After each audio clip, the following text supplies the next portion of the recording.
Oh, hey, Jill here, and you're listening to Organized Chaos with Jill.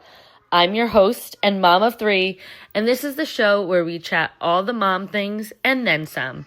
So grab your coffee or whatever it is that gets you through the day, and let's get to it. Hey guys, welcome to episode 11.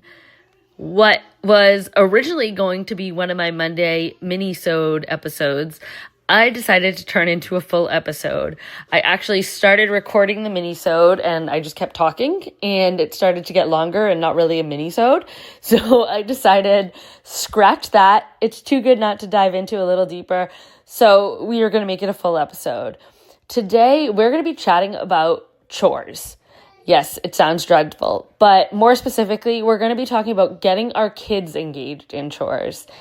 And, chores for anyone, adults included, can sound like a dreadful thing, right? Like we always, for whatever reason, our brain just puts like chores, this like heavy to-do list of things that have to be done around the house we can't avoid, but we never really want to do.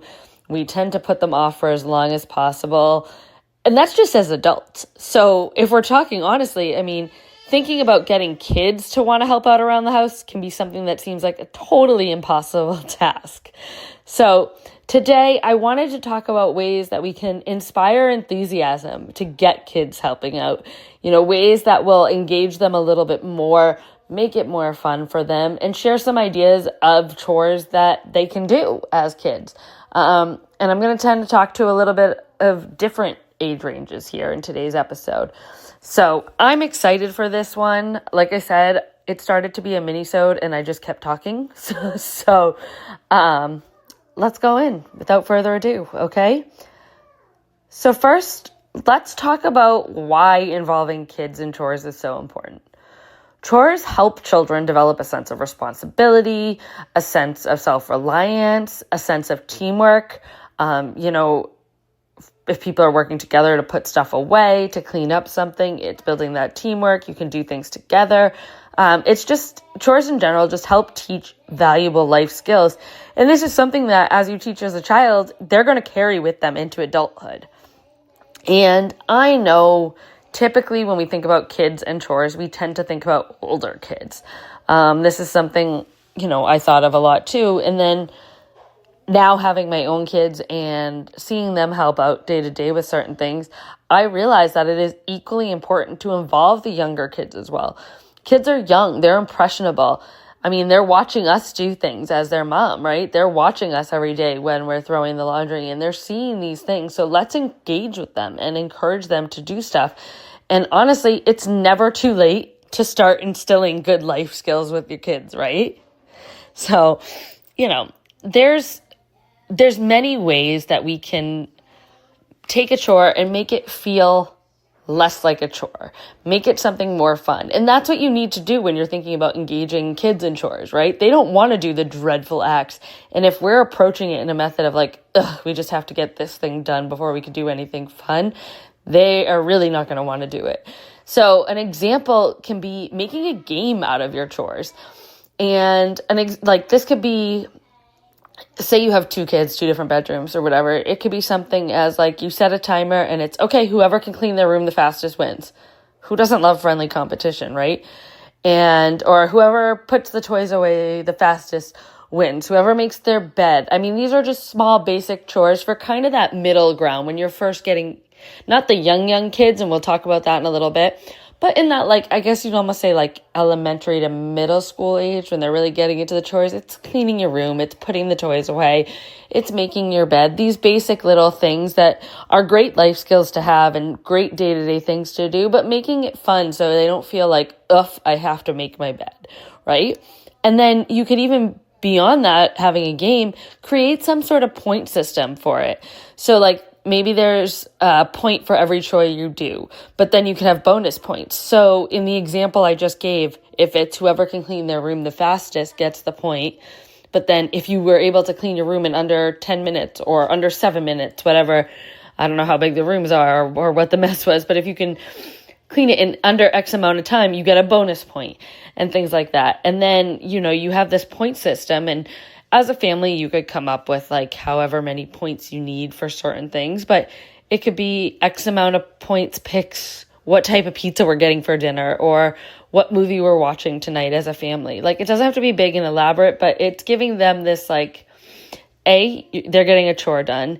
So it's giving them that sense of pride, but also like, hey, I accomplished something and now I'm getting this like cool reward out of it. I get to pick the movie, things like that. So it's a fun little way to engage it. And I think that applying that type of mentality when it comes to chores makes it feel less like work for kids. It makes it feel fun. It's a game, right? And another way to engage the kids with the chores is involving them in the planning. Maybe one day a week you're writing down things that you need to get done for the week. And it's not necessarily all the chores that they're going to be doing, but you could make a list of like things that you need to do as well. And then when you go over the list with, as a family, asking what they might want to do, what chore would they prefer? And that way you're like, they can express to you what they like. They're not feeling like you're just dictating to them what they have to do. You're keeping that conversation open and they're not going to feel forced in a sense. So it's a good way to involve them in the whole process of it, from start to finish. We're making our list. I mean, heck, maybe they'll even give ideas of things to put on the list to things of what to do. Maybe they'll give an idea of how to make it into a game. So keep that conversation going. I mean, that's an added bonus in all this, right? Having that good conversation with the kids and keeping them talking and always able to speak with you, because let's be real, sometimes I'm off track here, but let's be real, sometimes like just engaging with kids can be a hassle in today's world.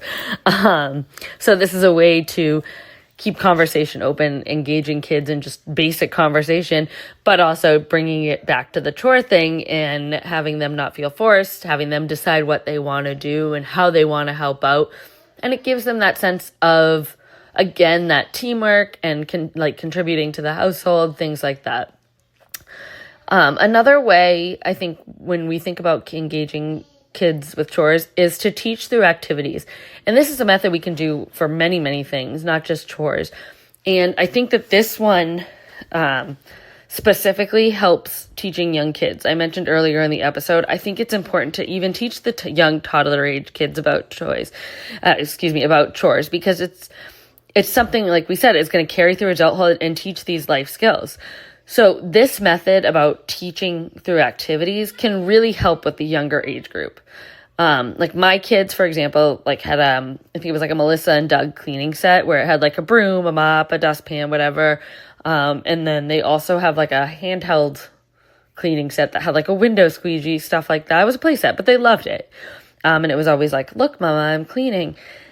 And I know those were just toys, but in a sense, it kind of gave this like light bulb moment for me of like, how can we engage this play with things to get done around the house? So we have 2 Swiffer mops, poles, sticks, whatever you want to call them. And if you have a Swiffer, the pole is made up of actually like 4 smaller poles. So for us, I took out 2 of the poles in the middle. And so both our Swiffers are toddler size now, and they're perfect for what James and William. And half the time, even without like a pad on them, they're constantly playing with these Swiffers. But they also like to help out sometimes. So occasionally I'll put like a wet pad on the Swiffer and they play, but really they're also mopping the living room floor. So it's a win-win, right? They're having fun. They're playing around. They're like, look, I'm helping. And at the same time, they're actually doing a chore. And it was funny because the other day there was like a little spill from chocolate milk and it had like a stuck-on spot on our floor. And James actually flipped the Swiffer to where it has like one little rough pad on the wet pad to like scrub the harder messes. It was like, look, I'm doing it this way to get it. And it's only because he saw me do that, once too. So again, they're watching you, they're learning, and they're having fun and helping. So it's another way that like you can, teach them a chore for something that's small. My kids are 2 and 3 years old, but they're still doing it. And I always tell them like how much they're helping me out and thanking them and, doing a good job. Another little chore for like a toddler age, and this is something my kids started young, but they like to help put the dirty clothes away in the laundry basket. I'm going to say they get that from me with the laundry. But honestly, I think both James and William very early on used to like pick up the clothes off the floor and put it in the basket. I don't know why or how, it just started, and I'm not going to complain. So now, like in the morning when I'm getting the kids dressed before we take my husband to work and I'm taking their pajamas off, I put them on the floor in a pile, as I get each child dressed, or vice versa. I'm taking them out of their clothes, putting them in their pajamas. The boys like to grab the dirty clothes and run over to the hamper, and they'll like split them so they evenly can, each bring something to the basket, which again, teamwork. But then they come back and they're so proud, being like, Mama, I did it. I put it in the hamper. I put it in the laundry. It's funny, I think, with laundry too, because anytime, especially William lately, but like anytime they get something on them, they'll be like, wash it. So they know what laundry is all about. But again, I always cheer them on. I always thank them for helping me out and let them know they're doing such a good job.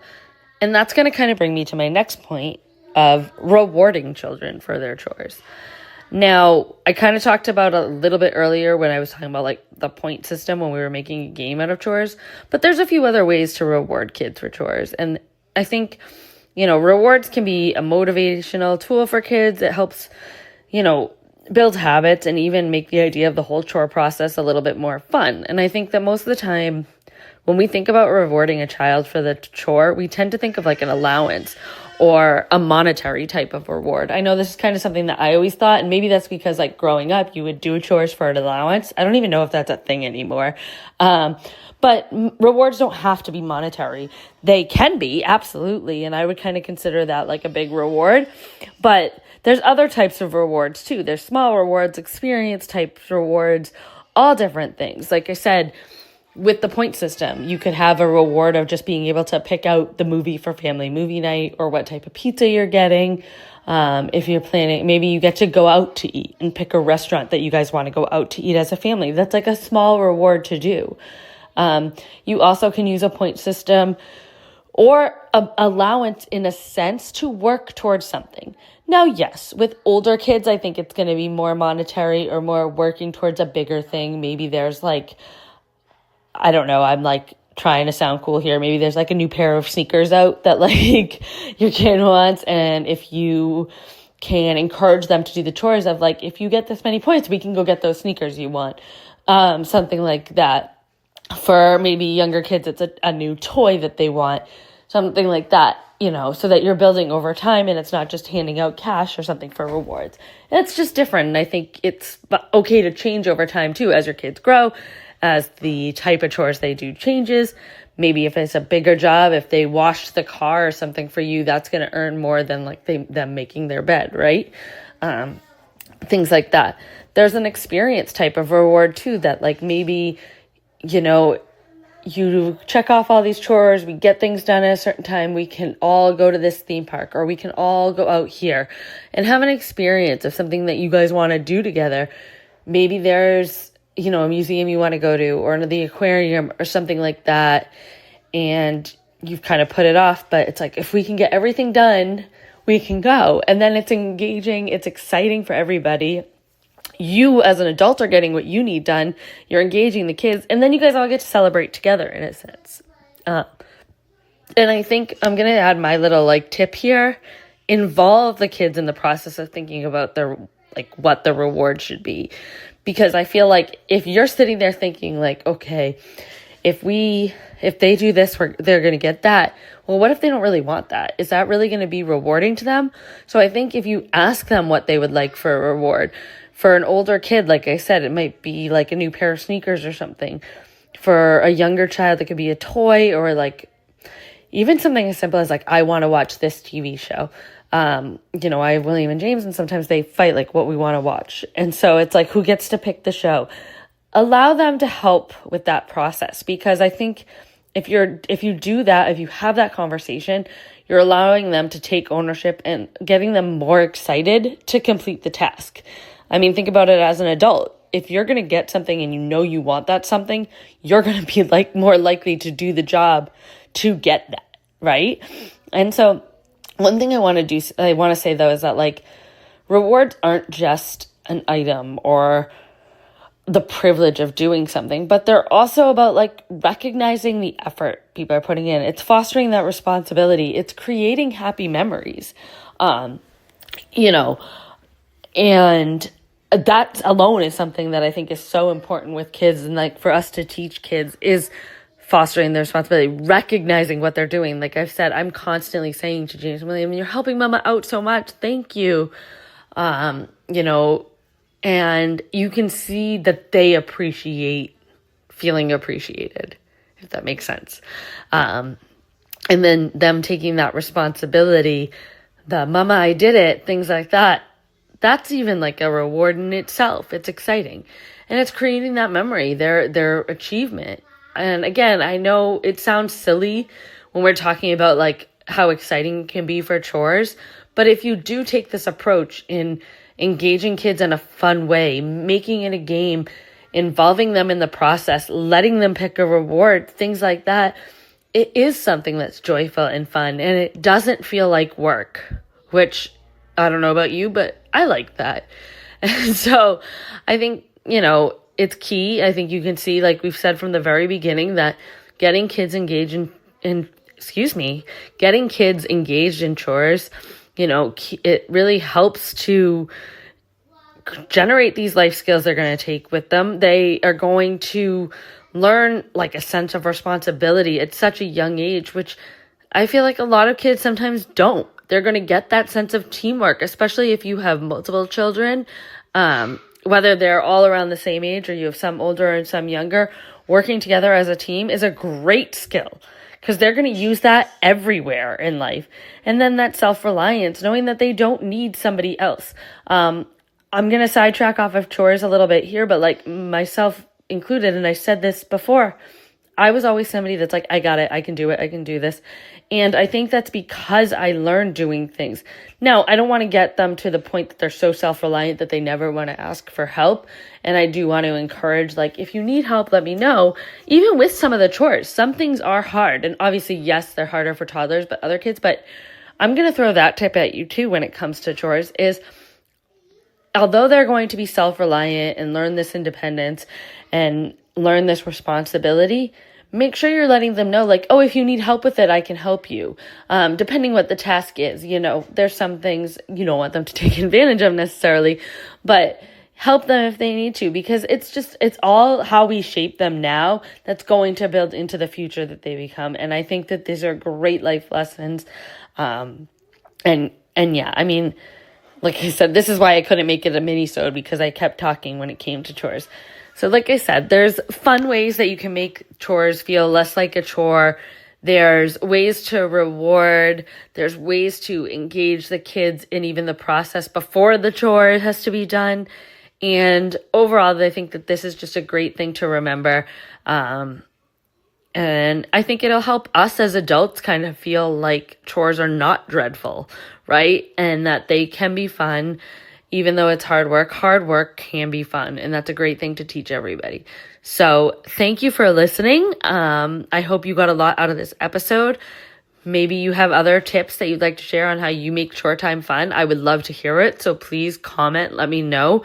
And if you have any other ideas of chores that are good for young kids, let me know, because I'm always looking for fun things to do with the kids that have them help out around the house as well, because win-win is always a great solution. So thank you and have a great one. Be sure to like, follow, and share this podcast. And if you aren't already doing so, follow us on Instagram at Organized Chaos with Jill. We'll have all the latest updates, upcoming episodes, and more. Have a good day. The best is yet to come.